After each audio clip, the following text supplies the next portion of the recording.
क्या करारी शुरुआत इस टूर्नामेंट की। पहला ही मुकाबला जो बैंगलोर और मुंबई के बीच खेला गया, क्या दिलचस्प कॉन्टेस्ट रहा चेन्नई के अंदर। याद रखिए, ये सभी मुकाबले जो ग्रुप स्टेज की खेले जाएंगे प्लेऑफ से पहले, ये सब न्यूट्रल वेन्यूज पे खेले जा रहे मुकाबले हैं। तो मैंने जो बात सबसे पहले कही कि मुकाबला चेन्नई के अंदर, लेकिन खेल कौन सी टीम्स रही थी, बेंगलुरु और मुंबई। पर दिलचस्प कॉन्टेस्ट, आखिरी गेंद पे मैच डिसाइड होता हुआ। और एक बार फिर जो मुश्किलें मुंबई के लिए लगातार रही हैं, पहला मैच अपनी कैंपेन का जीतने में वो असमर्थ रही, लेकिन विराट कोहली, जहां पर आपको बहुत बहुत शुभकामनाएं मुकाबले को जीतने की। बेंगलोर की टीम ने जो जीत दर्ज करी, याद रखिए ये जीत जो है ये लड़ाई की जीत है जो आज आपको मिली है, लेकिन जो जंग है टूर्नामेंट का खिताब जीतने की वो अभी बाकी है। तो शुरुआत अच्छी, लेकिन अंजाम आप इस शुरुआत को क्या देंगे ये समय बताएगा। क्योंकि 5 टाइम टाइटल जीतने वाली टीम मुंबई एक बात तो बार बार दिखा चुकी है सीजन दर सीजन कि शुरुआत में भले ही थोड़ी सी डगमगा जाए, लेकिन जब बिजनेस एंड आता है टूर्नामेंट का तब वापसी कर लेती है। जस्ट क्रिकेट में इस मैच का लेखा जोखा, जिसके बारे में मैं थोड़ी सी चर्चा करूंगा। दो टीमों के बीच जो सबसे बड़ा फासला दिखा वो ये था आखिरी के 3 ओवर दोनों ही टीम्स की पारी के। मुंबई के आखिरी 3 ओवर में केवल 17 रन उन्होंने बनाए, 5 विकेट खोए उन्होंने अपने आखिरी 3 ओवर में। तो जो नींव रखी गई थी, जो प्लेटफॉर्म रखा गया था एक बड़े स्कोर तक पहुंचने का, वो प्लेटफॉर्म इस्तेमाल नहीं किया मुंबई के बल्लेबाजों ने। और जब पोलार्ड और कृणाल पांड्या का बल्ला नहीं बोला तो आपको पता था कि मुश्किल हो जाएगी, और खासी बड़ी मुश्किल हुई। क्योंकि रन कम से कम वहां पे मुझे लगा कि 20 रन कम बने मुंबई के, जो स्कोर वो स्कोरबोर्ड पे डाल सकते थे। लगभग 180 के आसपास का स्कोर था, लेकिन अंत में केवल डाले 159 रन स्कोरबोर्ड पे। और वहीं कंपेयर करिए आप बैंगलोर के लिए जो अंतिम 3.5 ओवर थे उसमें क्या फर्क घटा। सबसे बड़ी बात ये 122 का स्कोर था 16.3 ओवर के अंदर बैंगलोर का। छठा विकेट था वो गिरा था तब 16.3 ओवर के योग पर। उसके बाद डिविलियर्स लगभग नाबाद रहे अंतिम ओवर तक, और अंतिम ओवर की अंतिम 2 गेंदों तक, और मैच में बना दिया बैंगलोर को, और अंत में जीत भी आखिरी गेंद पे दर्ज कर ली बैंगलोर ने।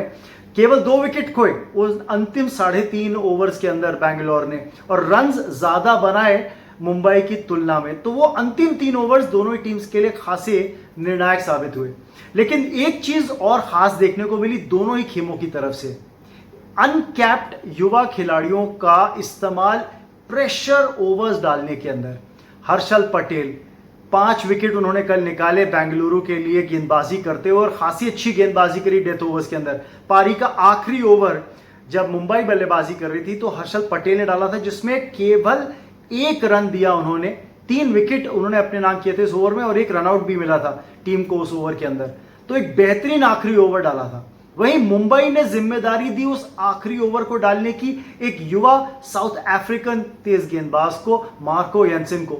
मार्को, याद रखिए, अंडर 19 और साउथ अफ्रीका ए टीम्स के लिए खेल चुके हैं, लेकिन अनकैप्ड प्लेयर हैं। साउथ अफ्रीका के लिए नहीं खेले अब तक, और बेस प्राइस पर जो उनकी 20 लाख की बेस प्राइस रखी गई थी उसके ऊपर उनको पिक किया गया, क्योंकि अनकैप्ड प्लेयर थे तो उनको उनकी बेस प्राइस पे पिक किया था मुंबई ने। और पहले मैच के अंदर जो की ओवर है, जो last over of the innings, pressure cook का ओवर, उस युवा गेंदबाज से कराया, और लगभग अगर आप देखें तो कहीं ना कहीं मैच जिता ही दिया था उन्होंने उस ओवर में। अंत में मुंबई रन स्कोरबोर्ड पे ज्यादा थे नहीं, पर 7 रन आखिरी ओवर में डिफेंड करना खासा मुश्किल हो जाता है। पर ये एक सोच देखी दोनों खेमों में कि युवा या अनकैप्ड प्लेयर्स पर भी भरोसा दिखाया दोनों टीम्स के कप्तानों ने कि एक प्रेशर ओवर डालने की का वो मादा रखते हैं, का वो जिगरा रखते हैं। पर चलिए, जीत बेंगलुरु के लिए, पर क्या इस जीत को ट्रांसलेट कर सकते हैं एक कंसिस्टेंट फॉर्म के अंदर। जिस तरह का फॉर्म ग्लेन मैक्सवेल का देखने को मिला कल के मुकाबले में बल्लेबाजी करते हुए, और विराट कोहली की जो भूख दिखी मुकाबले और एक खिताब जीतने की, अगर ये भूख अगले 1.5 महीने तक बरकरार रही ना तो बेंगलुरु काफ़ी ज़्यादा एक प्रबल दावेदार हो जाएगी आने वाले समय में। और याद रखिए, देवदत्त पडिक्कल कल टीम का हिस्सा नहीं थे बेंगलुरु के। जब उनकी वापसी होगी, याद रखिए कोविड की वजह से पहले होम क्वारंटाइन करना पड़ा, उसके बाद जाके स्क्वाड को ज्वाइन किया है देवदत्त पडिक्कल ने, और आने वाले कुछ मुकाबलों के अंदर फिर टॉप ऑफ द ऑर्डर सलामी बल्लेबाजी करते हुए दिखेंगे। अगर उनका फॉर्म पिछले सीजन की फॉर्म की तरह रहा, उस फॉर्म को बरकरार रख सके, तो मुझे लगता है बैटिंग जो डेप्थ चाहिए इस बेंगलुरु के खेमे को, वो एबीडी और मैक्सवेल के मिडिल ऑर्डर में होने से, और top of the order Virat Kohli और देवदत्त पडिक्कल के अगर वो उस तरह का फॉर्म दिखा सके होने से, एक बैटिंग यूनिट ज़्यादा स्ट्रांग बन जाता है ये बेंगलुरु का। पर मुंबई, आप उनको काउंट आउट मत कीजिए, पहला मुकाबला ही हारे, टूर्नामेंट लंबा है जनाब। और ये ऐसी टीम है जो दिखा चुकी है बार बार कि जब ऑड्स इस टीम के खिलाफ हो, उसके बावजूद भी रोहित शर्मा की टीम जीत दर्ज करना जानती है।